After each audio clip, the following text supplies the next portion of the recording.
पंडित जवाहरलाल नेहरू देश के पहले प्रधानमंत्री थे, लेकिन बस इतनी भर उनकी शख्सियत नहीं है। वे एक महान दार्शनिक या यूं कहे आधुनिक भारत के निर्माता थे।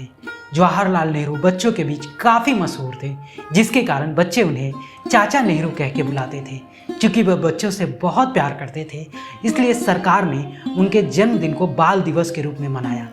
वे अमीर परिवार से ताल्लुक़ रखते थे, जिसके कारण उन्हें अच्छी शिक्षा मिली। कम उम्र में ही उन्हें पढ़ाई के लिए विदेश भेज दिया गया। उन्होंने इंग्लैंड में 2 विश्वविद्यालय हैरो और कैम्ब्रिज में अध्ययन किया। उन्होंने वर्ष 1910 में अपनी डिग्री पूरी की। हालांकि परिवार के राजनीति में होने के कारण उनकी रुचि राजनीति ही रही। उन्हें अपने देश से प्रेम था, जिसके कारण उन्होंने महात्मा गांधी से हाथ मिलाया। परिणाम स्वरूप वो महात्मा गांधी के असहयोग आंदोलन में शामिल हो गए। अपने स्वतंत्रता संग्राम में उन्हें अनेक चुनौतियों का सामना करना पड़ा, यहाँ तक कि वो कई बार जेल भी गए, लेकिन देश के प्रति उनका प्रेम कम नहीं हुआ। 15 अगस्त 1947 को भारत को आज़ादी मिली। जवाहरलाल नेहरू को भारत के पहले प्रधानमंत्री के रूप में चुना गया। बतौर पीएम नेहरू ने अपनी दूरदर्शिता का परिचय दिया, जिसके तहत देश में गुलामी की जंजीरों से इतर औद्योगिक क्रांति शुरू हुई। महत्वपूर्ण बात यह है कि उन्होंने आराम हराम है का नारा दिया। नेहरू आधुनिक सोच के व्यक्ति थे।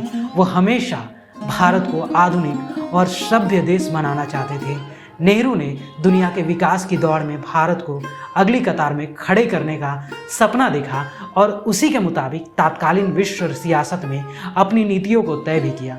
विश्व पटल पर भारत को निर्गुण आंदोलन से जोड़ने की समझदारी नेहरू के ही देन थी, क्योंकि तब दुनिया रूस और अमेरिका के 2 धड़ों में बटी हुई थी।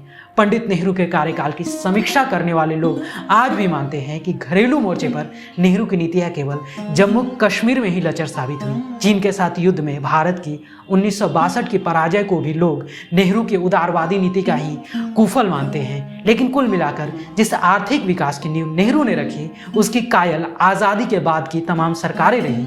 इस तरह कहा जा सकता है कि नेहरू एक सफल नेता या पीएम ही नहीं, सही मायने में स्टेट्समैन थे। ब्यूरो रिपोर्ट, सूत्रकार समाचार। हमारा यह वीडियो अच्छा लगा तो इसे लाइक करें, शेयर करें और हाँ, सब्सक्राइब करना ना भूलें।